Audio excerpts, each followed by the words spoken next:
Hi, everybody, and welcome to the Sex Workers Outreach Project webinar, The Intersection of Sex Work and Drug Use. This webinar will be getting started in about a minute. We're just waiting for people who are coming and joining the webinar to get logged on and join us. Thanks again for joining us.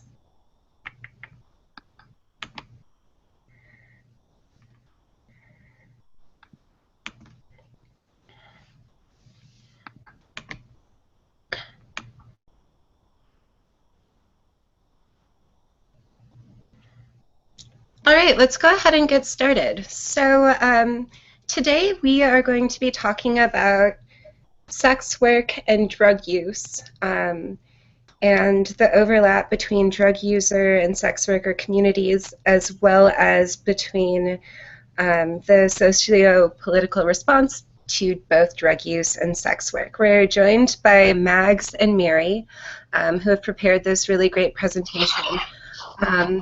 During the presentation, you can add comments and ask questions in the sidebar on the bottom of the webinar presenter's screen. And I'll be monitoring those questions.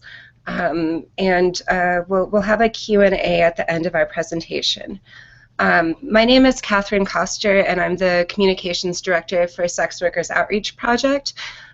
We are sort of the national hub of a grassroots network of sex worker and ally-led organizations that work to fight stigma and violence against sex workers. So if you guys want to get started, go for it. I'm going to go to you, Mags. Great, thanks, Catherine.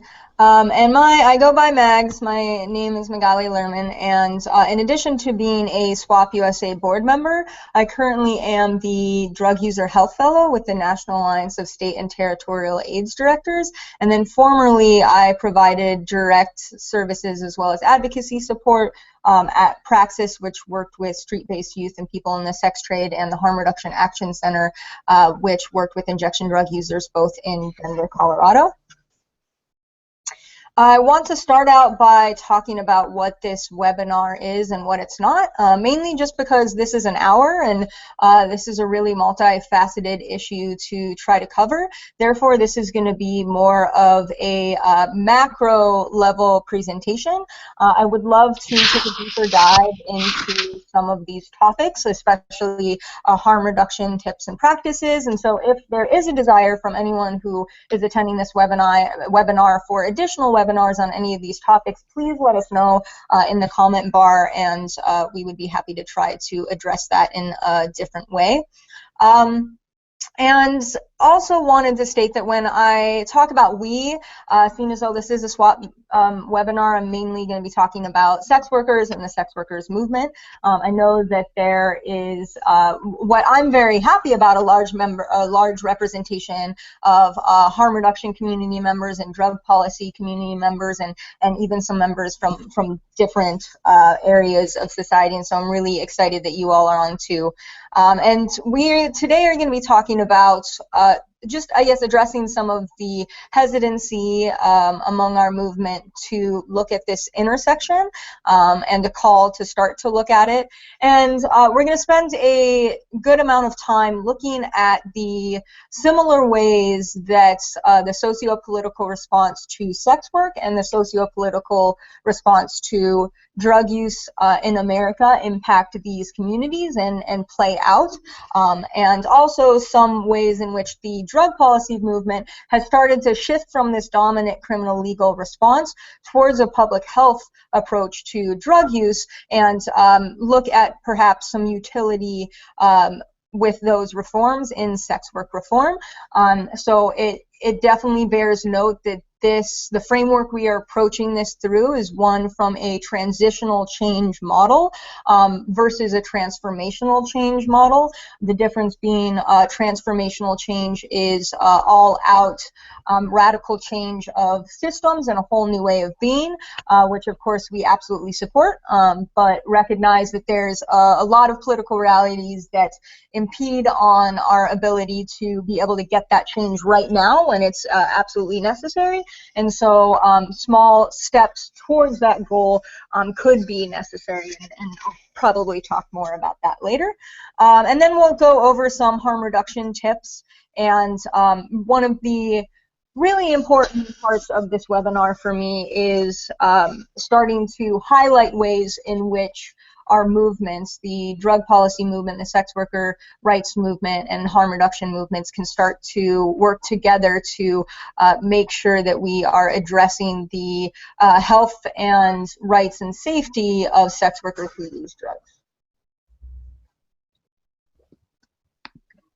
Hi, my name is Miriam. I'm a SWOP-USA board member, and I'm a university student studying women's studies. So we know that this is a touchy subject for many people. We have legitimate worries about perpetuating the misconception and stereotype that in order to do sex work, we must necessarily be drug addicted. The media portrayal of sex workers is largely negative. There's a trope of the drug-addicted sex worker. If you've ever watched Breaking Bad, Wendy, who is a prostitute who works at hotels and she's addicted to meth, would be a really good example of this stereotype. So this is because of something called hierarchy, which is the imagined hierarchy of sex workers based on visibility and legality of work. Hierarchy has been at the expense and exclusion of sex workers who do trade sex for drugs and or use hard drugs. And this is why we feel that the topic that we're discussing today, the intersection of sex work with drug use, has been excluded. Hierarchy is due to the idea of role differentiation. When we as a community face stigma, we try to project it onto other people to lessen our stigma and cope with the shame surrounding sex work. Ultimately, hierarchy just oppresses us because instead of standing in alliance, we are divided. In order to better serve our community and galvanize action, we need to talk about these issues. Do you see any similarities in the way that stigma plays out in these two communities? Is there a similar hierarchy among drug users? And feel free to leave comments.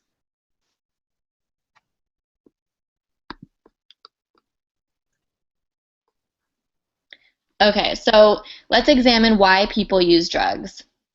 Some people use drugs to feel different, to numb out or calm anxiety, to have fun, to cope with trauma, simply because drugs feel good. What are other reasons that you can think of that people use drugs? Why do sex workers in particular use drugs? These reasons obviously aren't you can't encompass these for every sex worker, but some of the reasons that sex workers use drugs are different from why people who aren't engaging in sex work would use them. So one reason would be to cope with stigma and feeling marginalized by their friends, families, and communities. Drugs can provide an escape from the stigma that they face every day, to cope with trauma, to stay thin or achieve an ideal of beauty, to stay attentive during a long shift, to calm down anxiety during a shift or before seeing a client. Their clients may ask them to procure drugs for them, and some drugs may enhance sex or enhance the experience. What are some other reasons that you can think of that sex workers would engage in drug use? Now that we have been able to talk about why people use drugs, we also need to talk about the ways that people who don't use drugs, or maybe even people who do, look at sex workers who use drugs. There is a lot of stigma based on drug using activities alone and based on sex working activities alone. And so this stigma is compounded for sex workers who use drugs. And it's also important to recognize that stigma does not exist in a vacuum. Our experiences as sex workers do not exist in a vacuum. Rather, other parts of our being combine with how we make money or survive to determine how the world perceives us, thereby impacting our experiences and our lives. So there's also oppression, which is based on race and class and ability and sexuality, and that is also going to intersect with stigma. And sex workers who face intersecting forms of oppression and stigma are most vulnerable to criminalization and incarceration. Sex workers of color and sex workers who use drugs experience this reality the most. This reality is the war on drugs and also the war on sex trafficking. There has been a lot of attention of recent around how the war on drugs has failed. It's an abysmal failure, and it uses increased sanctions and paraphernalia or petty charges to incarcerate and imprison and reap the rewards of the labor of marginalized communities. And a lot of what we would like to point out today is that the war on sex trafficking uses these same approaches of increased sanctions and paraphernalia and federal funding bans. And there are even more. These are what we're going to be highlighting on this webinar today. Here's an article that explains more at length some of the things I'll be going into today. And I would also like to point to some of the work of Emi Koyama, who does a really great job of writing about similarities between the war on sex trafficking and the war on terror. And really the point of all of this is that this dominant criminal justice approach is really something that is a approach that should be taken through public health means for all of these different parts of society.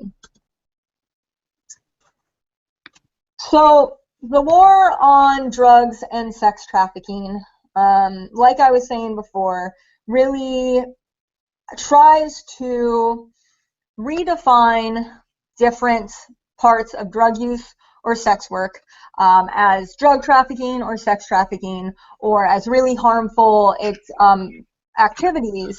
And it also inflates charges that are connected to these activities. So one of the most notable increased sanctions is mandatory minimum sentencing, and probably one of the most prominent mandatory minimum sentences, or federal mandatory minimum sentences within the war on drugs, can be found within the 1986 Anti-Drug Abuse Act. And among other things, this act starts to penalize crack cocaine, which is especially at the time associated with black people, at 100 times the rate of the penalty for powdered cocaine, which is associated with white people. And there is a huge moral panic around this time. This is really when the war on drugs is amping up, and this is part of the tactics it's using is mandatory minimum sentencing. And along with this crack versus cocaine disparity, there also is a required mandatory minimum of 5 years in prison for the possession of crack cocaine.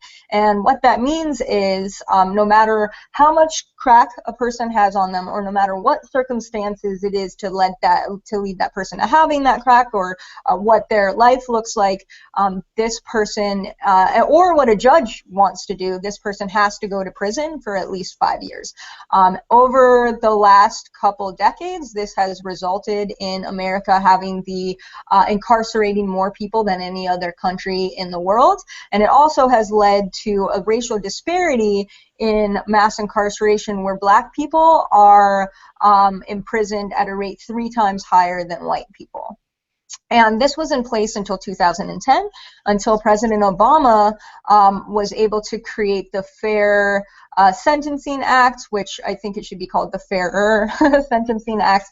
And the crack versus cocaine disparity is changed from 100 to 1 to 18 to 1. And I think it's of note that this is how drug policy reform and harm reduction advocates have been able to start to shift the tide around the war on drugs, and that is by very slowly chipping away at the war on drugs. And so what this should be is a 1-to-1 ratio, and that is what many people are still pushing for, and that is still ultimately the goal, but 18-to-1 is a hell of a lot better than 100-to-1, and that is what we were able, or what drug policy reform folks were able to gain in this moment.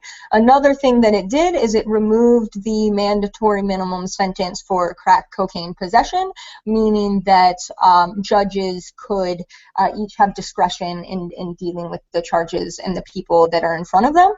And this is all well and good, and it seems like we're making progress in this country until 5 years later, President Obama creates the Justice for Victims of Trafficking Act, where mandatory minimum sentences are in place or put into place for trafficking-related offenses. And very similar to the war on drugs, many daily sex work activities are redefined as sex trafficking related activities. And of course this plays out in local levels as well. And so a really good example of this can be found in Prop 35 in California, and this is the same in many other places. We were dealing with this in Denver when I lived there. And pandering is a activity that actually is even in the Trafficking Victims Protection and Restitution Act of 2000. And pandering for a long time used to be loosely defined as pimping. Well, this act goes in and it redefines pandering as essentially like assisting someone with the knowledge of their prostitution, or assisting in and knowledge of prostitution-related activities. And so what this does then is it means that many people who are working in solidarity, and many people who, say, have drivers to their dates, or even service providers who take a pro-sex and pro-sex work approach to their work are at risk for this trafficking-related charge, especially if anyone is working with or for someone who is underage, because by law, trafficking of a minor is with or without the presence of a third party, meaning that anyone who engages in the sex trade who is under 18 is trafficked. And this is one of the primary reasons that sex work and sex trafficking are so often conflated, which, as we can see with this Justice for Victims of Trafficking Act, is really actually very harmful, because just as the war on drugs sought to go after drug traffickers and ended up incarcerating many, many drug users and getting to very few drug traffickers, the war on sex trafficking is doing the same, and trying to go after sex traffickers and really just arresting tons of sex workers. Another increased sanction and way that these wars operate is through asset forfeiture. Asset forfeiture is a huge violation of our civil liberties, and actually extends beyond just the scope of the war on drugs and sex trafficking, and that is the law enforcement practice and lawful practice of being able to seize any property or assets that they perceive to be in connection to a crime. So a person does not have to be found guilty or charged in order to have their assets seized. And what this looks like in the war on drugs is people's cars are seized if they are thought to have drugs in them. People's houses are seized if there is thought to be drug activities in them. Jewelry is seized if it was thought to be bought with drug money. And similarly, in the war on trafficking, sex workers' money is seized, often in like a deal for them not having to be arrested. All of their cash is taken, and that's what is told to them. Oh, we're not going to arrest you, so we're going to take all your cash.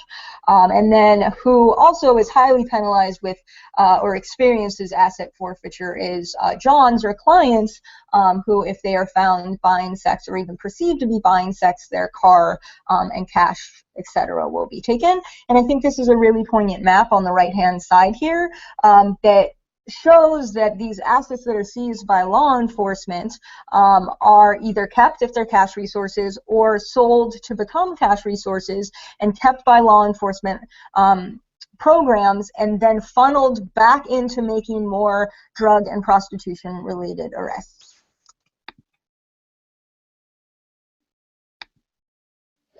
One way that the war on drugs and sex work operates similarly is by criminalizing paraphernalia.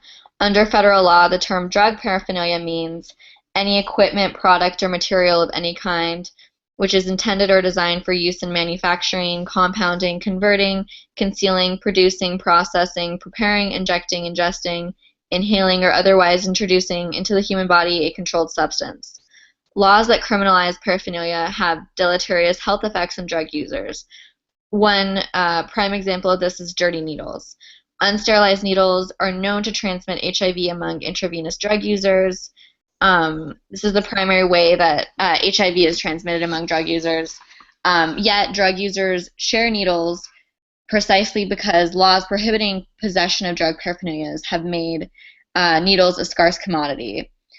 These laws actually promote epidemic disease and death as they drive clean syringe programs underground and out of the hands of the people who need it the most.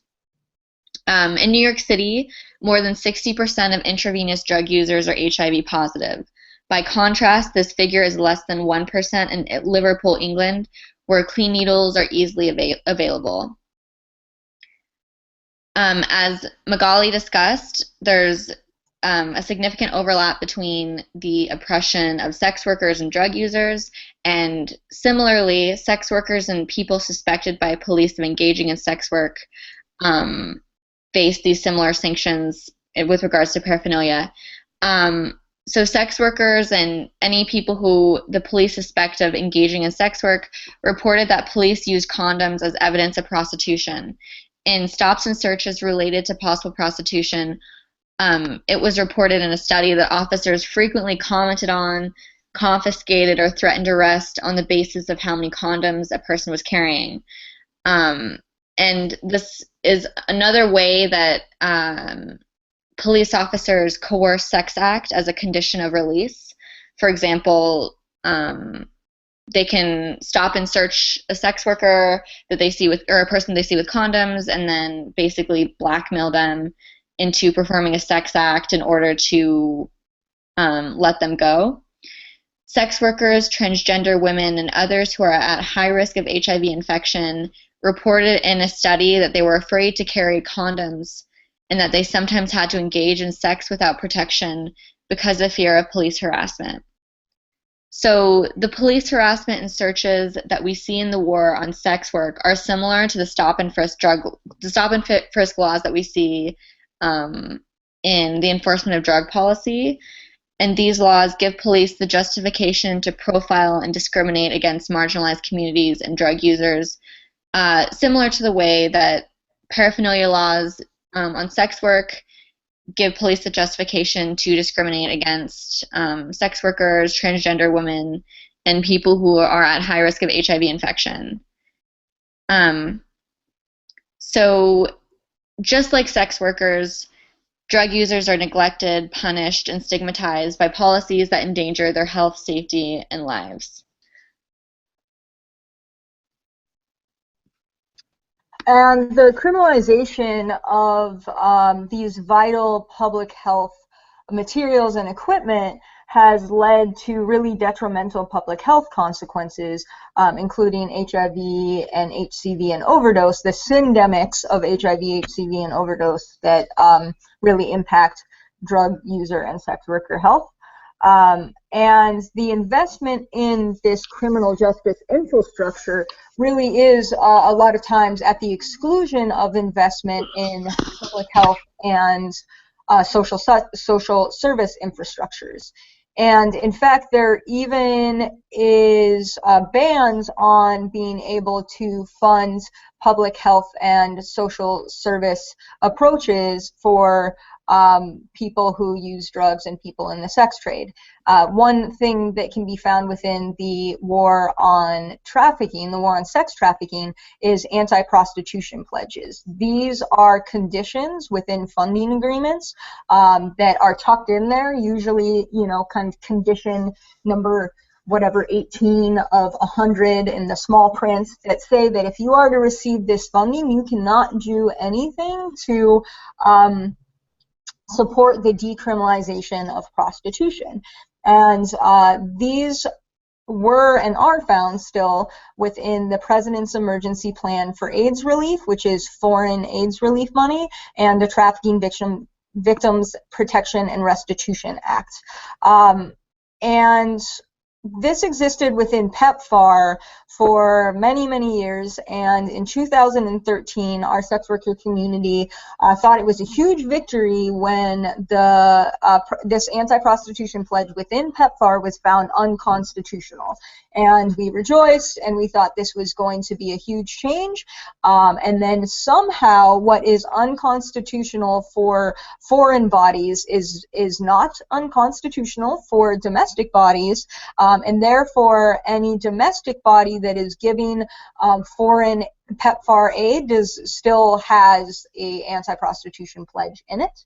And at the same time, the anti-prostitution pledge within the Trafficking Victims Protection and Restitution Act has never been questioned. And what that really serves to do is to fund and sustain and even create a very specific type of anti-trafficking organization. And that is going to be your rescue and raid type anti-trafficking organization.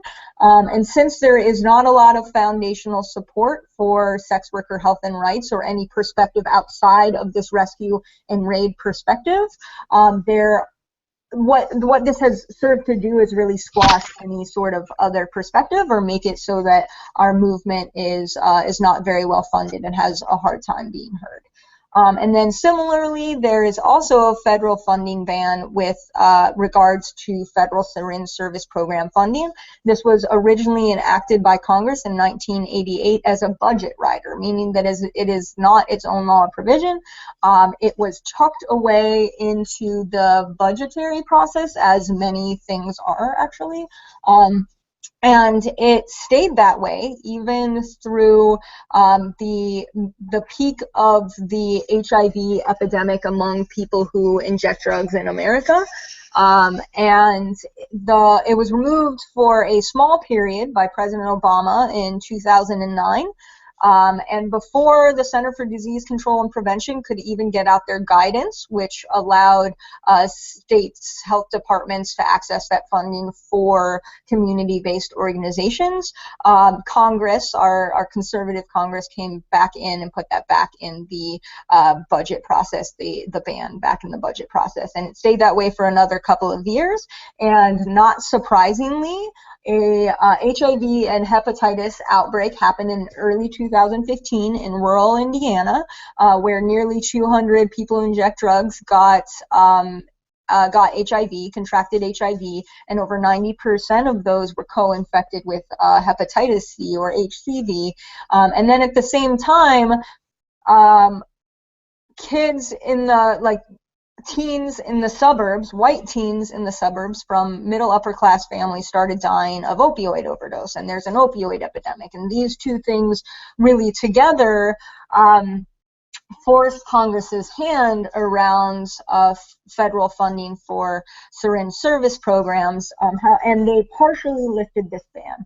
And they lifted it so that money can be funneled into the operations of a syringe service program. However, the vital materials that are necessary to prevent these transmissions, being syringes and supplies, are not allowed to be funded with these monies. And then additionally, there is no additional funding that actually gets to go to SSP or HIV and hepatitis prevention with people who inject drugs. It's really just the same pot of money that has to be divided differently, and so it's up to local communities to kind of gauge or prioritize different interests from there. And then this all has really culminated in the war on drugs and the war on sex trafficking really just being a war on people of color and people experiencing poverty. Michelle Alexander writes in her book, The New Jim Crow, and also talks extensively about the racialized system of mass incarceration. Slavery was abolished by the 14th Amendment, but the 14th Amendment also states that slavery is illegal except as punishment for a crime. And right around the time that slavery is abolished, we start to see a proliferation of Jim Crow era laws that criminalize Black people's behavior for everyday things, and really tries to enforce a separate but equal mentality, and anyone who will not succumb to that is criminalized, especially Black men, because Black men work really hard and can provide the most labor. And our prison systems work people within prison work to make license plates, work to make desks that we sit on at many academic institutions. If you've seen Orange is the New Black, they're making underwear. There's many things that are faulty about that show, but the fact that prisoners work and for a couple cents on an hour is not faulty at all. That is very true. And it is interesting to me that abolitionists want to call sex trafficking modern day slavery when mass incarceration is operating, some would say, as modern day slavery. And perhaps maybe it is just to draw attention away from that. And then, as well as racial disparities, there is also gender disparities, and especially within the war on sex trafficking. There was a study out of Denver called the Who Pays study, and it shows that although solicitation is the same charge for buyers and sellers, it's also important to note that the way that police perceive buyers and sellers is generally through like a cisgender, very like gendered idea of buyers are cis men and sellers are cis women. And the way this plays out is that men are have their assets seized or given community service or are mandated to classes, which is not okay because they are having adult consensual sexual encounters. But that is a hell of a lot better than what women get, which is upward of several months in jail and the collateral consequences of a conviction, which include lack of access to upward mobility, lack of access to employment options and housing options. And this plays out tremendously also with drug charges and drug felonies, where social benefits are also blocked if you have a drug charge, and housing is specifically blocked if you have a drug charge. But believe me, the stigma against a prostitution charge might as well be a felony, and in some places in this country it is. Dr. Carl Hart is a neurosurgeon, or excuse me, a neuroscientist who studies the effects of drugs on people's brains. And his findings have found that drugs are really not the problem that people make them out to be, that the media makes them out to be, that stakeholders make them out to be, but rather the way people use drugs is the problem. And he talks about in his book, High Price, how he went to a meeting to talk about all of his findings, and he was talking about how meth, which is not any chemically different than Adderall, it's all amphetamine based, could of course lead someone to a violent crime, but it's really not meth. It's the fact that we don't have any harm reduction or any protections around meth like we do with Adderall, because if someone is prescribed Adderall, they're prescribed by a doctor and they're told this is going to keep you up, but if you take it this much on this schedule, you'll sleep like this and it will help you like this. With meth, since it is pushed underground and it is used within an illegal underground economy, people use it and stay up for days and days and days, and also don't eat for days and days and days, and the effects of sleep deprivation and malnutrition on a person often play out like psychosis does.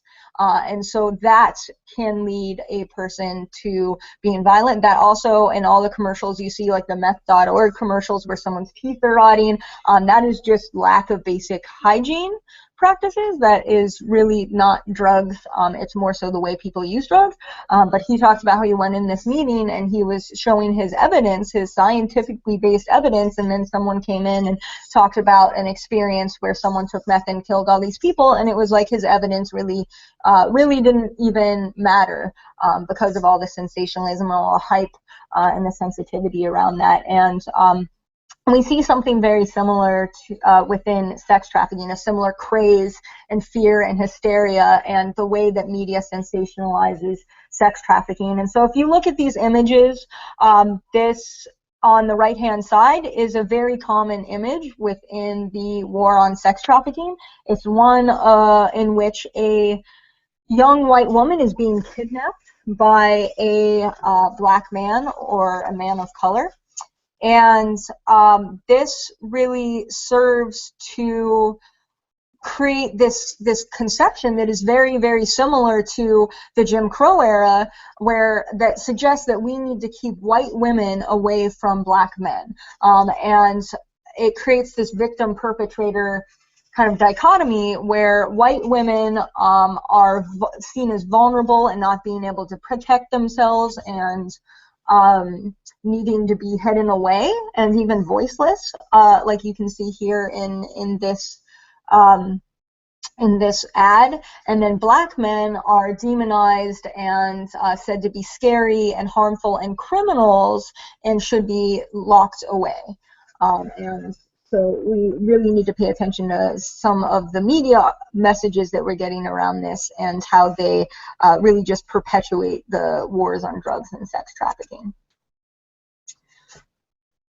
There has been attention garnered by these approaches to the war on drugs over the last several years to suggest that this isn't working. Mass incarceration is at all-time high, and there is a cycle of arrest, incarceration, release, and reincarceration because of collateral consequences and the fact that we're really not setting up people for success at all.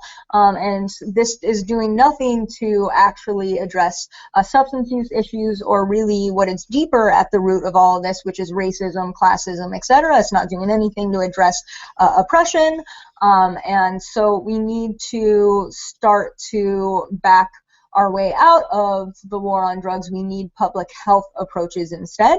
And of course, we've been calling, or the drug policy reform movement has been calling for this for many years, but there's been some successes that we would like to highlight because they could have some utility with sex worker policy and healthcare.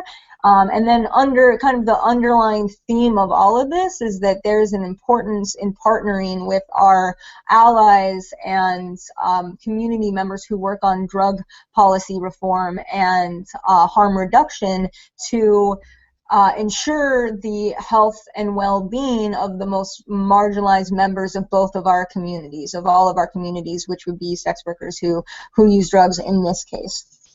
And so what we are going to highlight here today is harm reduction, overdose prevention, including Good Samaritan policies, and pre-arrest and pre-booking diversion programs. Harm reduction is a public health intervention that seeks to mitigate the possible adverse consequences, especially infectious disease consequences of drug use, the most risky form of drug use being injection drug use, at least for infectious disease transmission. And so it's important when we take harm reduction approaches that our programs are able to offer HIV, STD, and hepatitis education, testing, and referrals to care to sex workers who use drugs. And this can be difficult, even in our spaces where we serve sex workers, or even in spaces where we serve drug users, because among drug users there is hella stigma towards sex workers, and among sex workers there is hella stigma towards drug users. And so it's really important to cultivate and create spaces where we can support sex workers who use drugs. Melissa Ditmore in 2013 published an article through the Open Society Foundations that is entitled "When Sex Work and Drug Use Overlap, Considerations for Advocacy and Practice." And in it, she details some really tangible steps that an organization that serves one of these populations can do to incorporate services for the other populations, so that sex workers who use drugs are supported and have access, unencumbered access to care. It's also important that tips and resources be tailored to specifically consider safe sex, safe drug use, and safety and self-care tips and resources for sex workers who use drugs. Again, this slide right here could have a whole hour webinar dedicated just to it, and I would like to plug a session that we are doing at the Desiree Alliance Sex Worker Health and Rights Conference that is coming up in a couple weeks. Shayla from HIPS and Nina from Project Safe and myself are going to be doing a drug use caucus, and we are going to be taking a deeper dive where we're going to outline a lot of these harm reduction tips in detail. But if you would like some sort of webinar, etc., or resource around this, we can go into that as well. But some of these considerations include hiding drug use from clients, which can include vein care, or where on your body to shoot if someone is an injection drug user. It also includes general health and the importance of hydration and nutrition and sleep on both sex work and drug use practices. Another consideration is doing or not doing drugs and drinking while working. And then some safety tips might include what to wear or not wear when working, and working with a buddy, and the mechanics of working with a buddy, and the different ways that a sex worker who uses drugs can work with a buddy. And then also utilizing bad date lines if one is available in the area. And some health tips might include drinking water and peeing between dates to prevent infections, waiting until after all your dates are done for a time period to douche or brush your teeth or use an enema, because of micro tears or possible micro tears that could occur and then increase someone's vulnerability to hepatitis or HIV or STDs after doing one of those activities. So it's important to wait after that. And then also highlighting the plethora of ways that people who sell sex and use drugs can take care of their emotional health. It's important to note that drug use is, for some and many, a self-care tip. Many people probably who are attending this webinar go out to drink after a stressful day, and so any sort of substance use can be a self-care activity.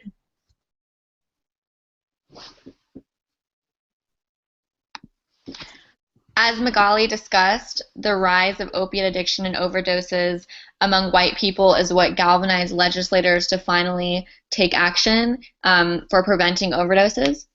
According to the Center for Disease Control and Prevention, the number of prescription painkiller overdoses deaths in America quadrupled between 1999 and 2013. In light of this, legislators have recognized the current drug crisis and the need for proactive measures. A growing number of national and state-based organizations support 911 Good Samaritan laws to prevent overdose deaths and increase access to emergency medical assistance. So a 911 Good Samaritan law assures that in the event of an overdose, that an individual providing emergency care and the individual who's receiving the emergency care are granted limited immunity from criminal prosecution. The care is defined as the action of administering naloxone or another opiate antagonist, and or calling 911, and or transporting the overdosing individual to a medical facility. Limited immunity from criminal prosecution covers only possession of drugs at the scene of the overdose or administration of a drug that reduces the effects of the overdosing opiate. To date, 35 states and the District of Columbia have enacted some form of a Good Samaritan or 911 drug immunity law. So, what's the effectiveness of the Good Samaritan laws?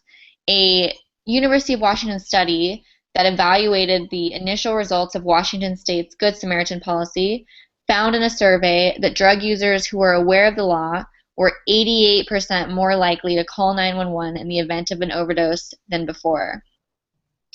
Despite lingering concerns about possible negative consequences of the new law, such as prosecutions being impeded, no evidence of negative consequences has been found to date, the study concluded. Good Samaritan laws are humane and sensible.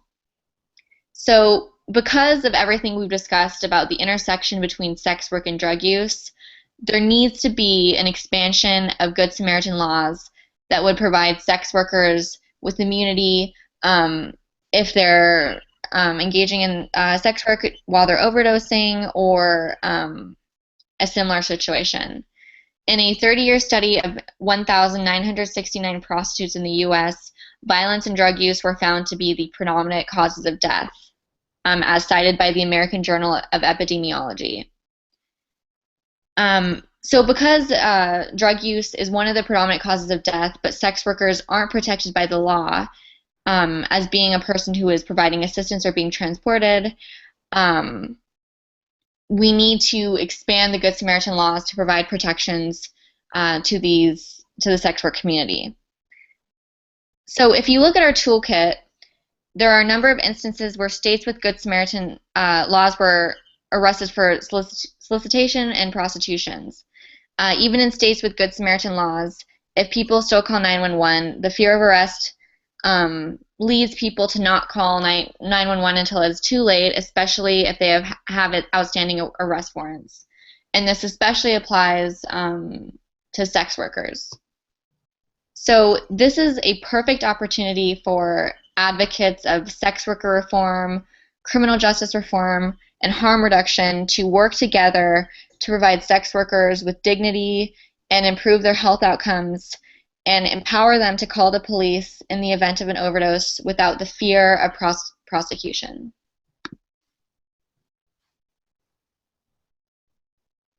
And in that toolkit, I have to say the toolkit's really badass, so I hope you all get a chance to read it. And in that toolkit, we do talk about some other possible reforms that could occur that are very similar to overdose amnesty. And so I invite you all to take a look at that. I recognize that pre-arrest and pre-booking diversion programs are really contentious within the sex worker rights movement right now.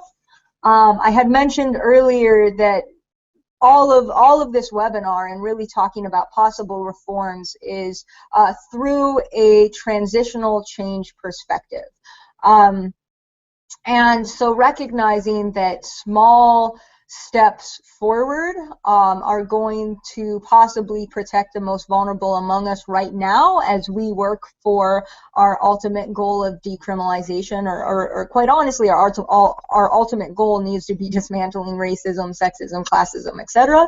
And as we work towards those things, what can we do today to keep sex workers who use drugs safe and cared for?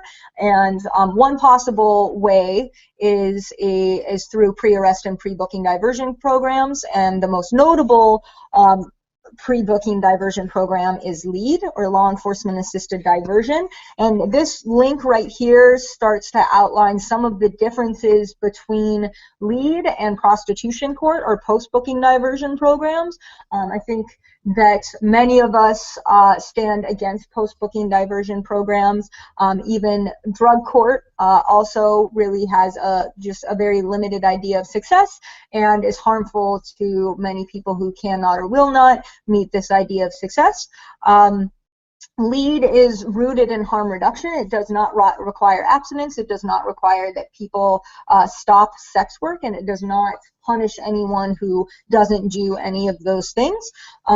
It basically offers to connect people with services instead of arrest.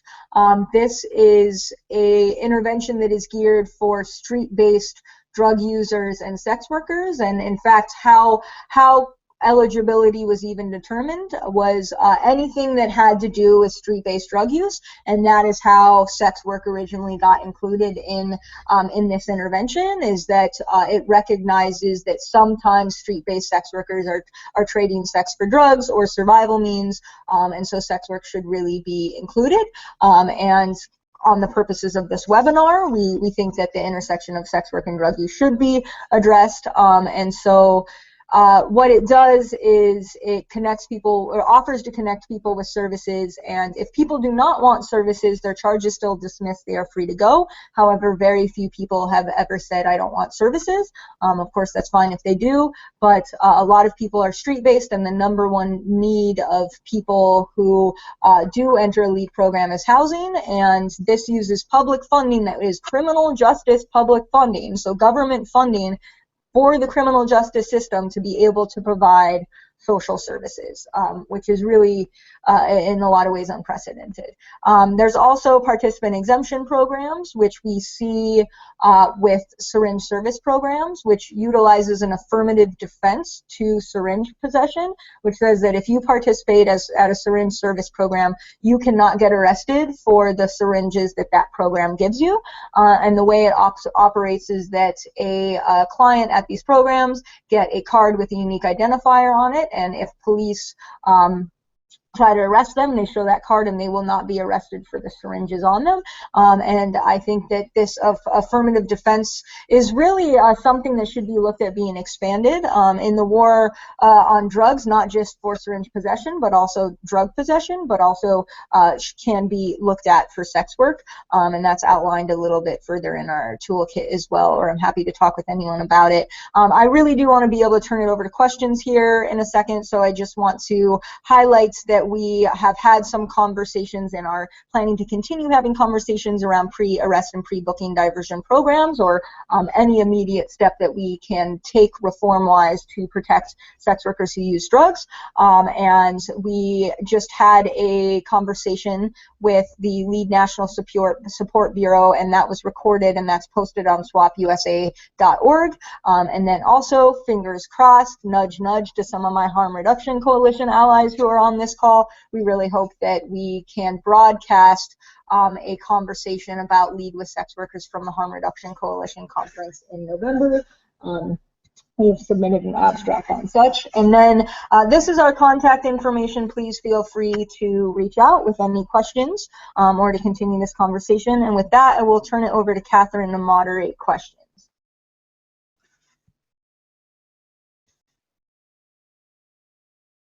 Absolutely. Thank you guys so much for your presentation. I'm going to start off with some questions that were submitted prior to the webinar via a survey to give you all some time to type out questions. So the first question I have is, how do you get policymakers to look at evidence rather than personal biases they might have around sex work or drug use? I can take this question.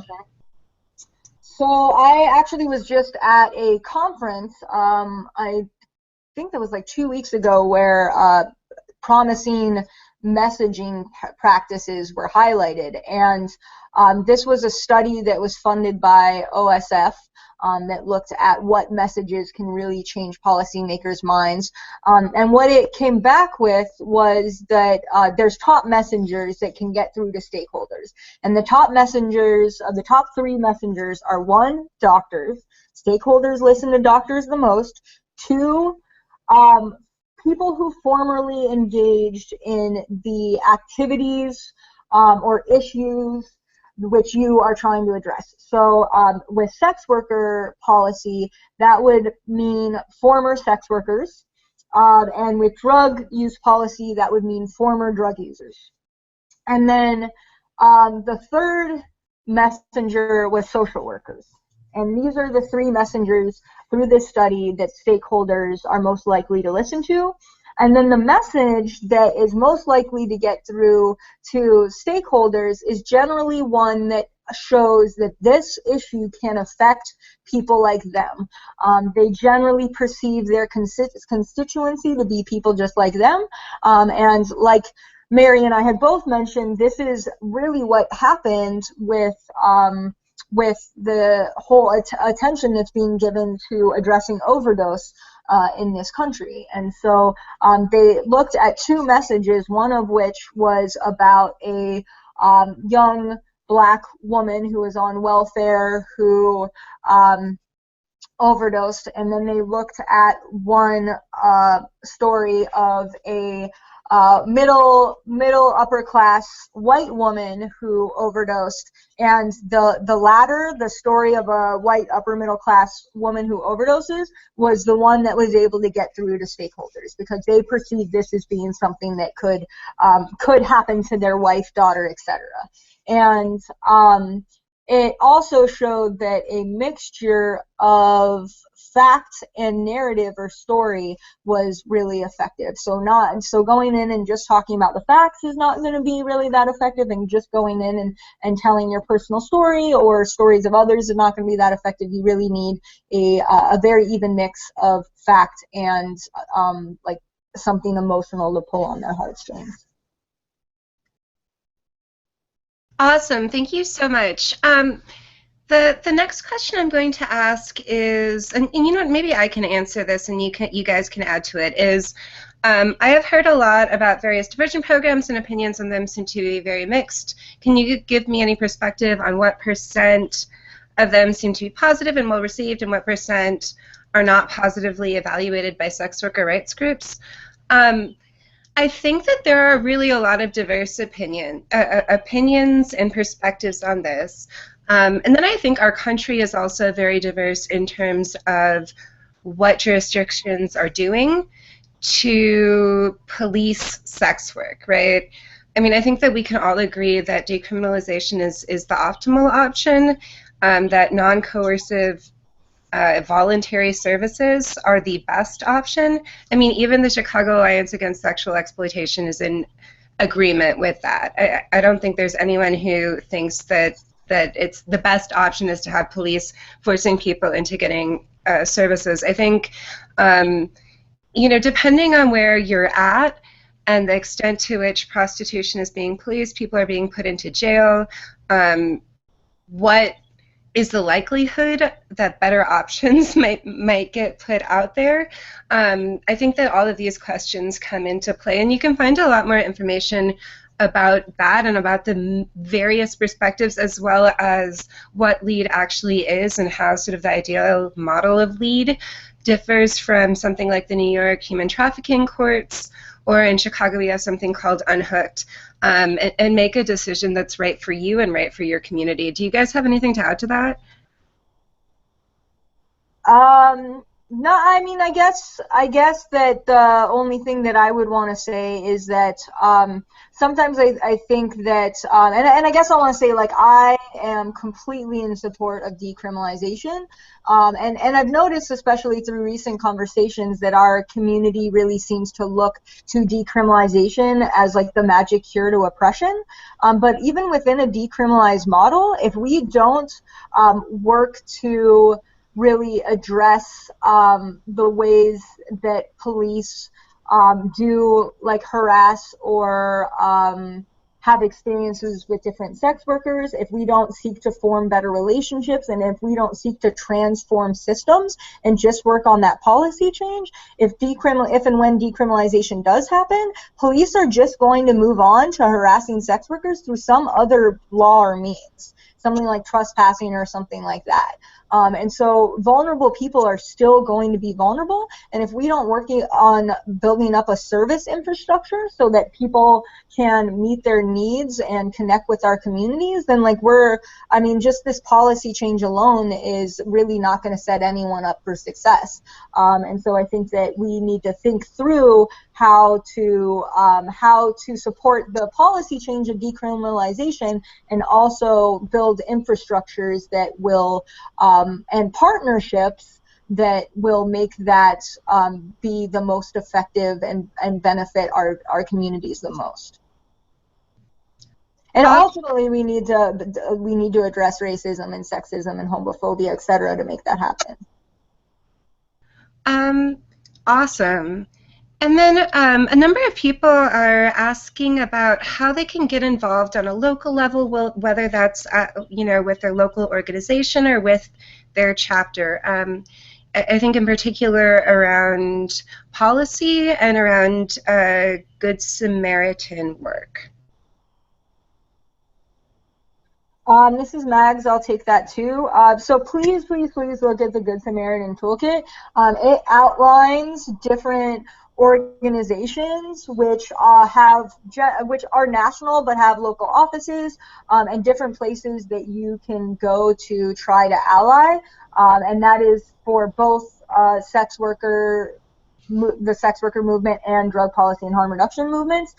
So if you go in there, you should be able to find the connections you need, or at least a lead to connect to the connections you need. And if not, please email us at that email we provided, which is swopgoodsam@gmail.com, and we'd be happy to try to connect you if you're not finding those resources to be enough to meet your needs. Awesome. And then I'm just looking. Someone had a question about suggestions you would have to change laws designed to combat prostitution or human trafficking. Like, what is your sort of image for how to most effectively get rational legislation around those things? Do either of you want to try to take this? Otherwise, I will. Miriam? I would say I want to point to what Mags said in terms of how to address, how to get legislators to rationally think about sex workers and drug users rather than just going off of their preconceptions. I think her advice around that was basically pure gold. And then I think the second thing that I would suggest is that, regardless of how you're doing it, making compromises in terms of your rhetoric and how you're presenting things, and applying harm reduction principles to how you're talking to other stakeholders. So meet legislators where they're at in their screwed up, I'm just going to say it, their fucked up view of sex workers and drug users. Meet community members where they're at, and then bring them on board to the place you want them to be. And I feel like that kind of a perspective, harm reduction works both ways, and it works in advocacy as well as in outreach to vulnerable populations. And add to that. Anyone else can add to that too. Yeah, I mean, I would just try to create strong partnerships. If doctors are the #1 messenger, try to get in with some local doctors, some sort of like medical associations. Even outside of that, I'm really in awe of the North Carolina Harm Reduction Coalition and how they've been able to advance harm reduction services in the South with their partnership with law enforcement, and how I mean they're like pretty much one decision away, which is a pretty likely decision to get syringe access in the South, and that's because all of their law enforcement bodies support it because they have strong coalitions there. So I think that being able to have representation that is not just sex worker representation, and really to just focus on education that can basically like bust the conflation between sex work and sex trafficking, because I think that is really, really pervasive. Awesome. And then one last question, I think, before we head out, if you guys have time. Is that okay? Yeah. Okay.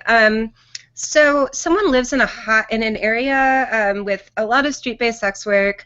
All the programs that exist are of the raid and rescue anti-trafficking mold. what can service providers within these sort of more conservative, less progressive contexts do to mitigate the structural violence people experience without a supportive organization from which to operate?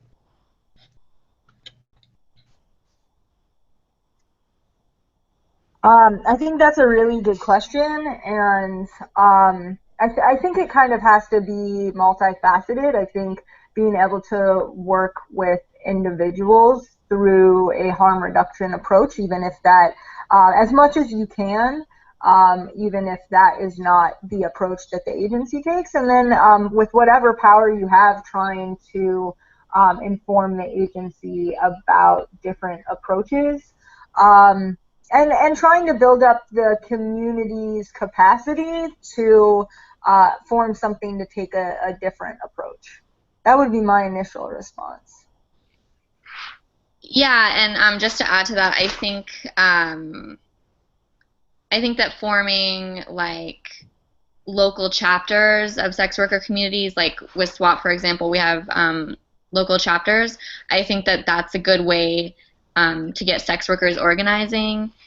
Like they can form bad date lists, have meetings, and yeah.